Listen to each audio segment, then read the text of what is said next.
Hello guys, this is Ron Tips. Today I show you how to delete YouTube playlist.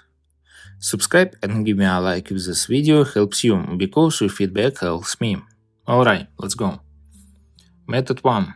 Press YouTube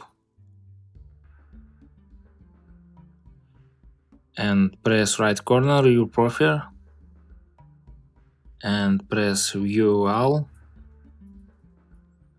Find your playlist and click on three dots and press Delete, Delete playlist, Cancel or Delete.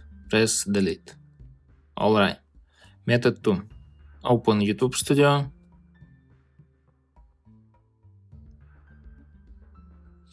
Press left corner Content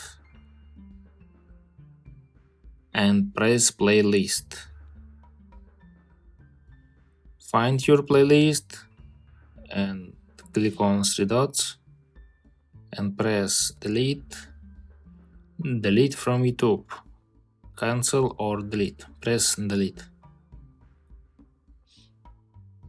OK, playlist, delete. Subscribe and give me a like if this video helps you, because your feedback helps me. Bye.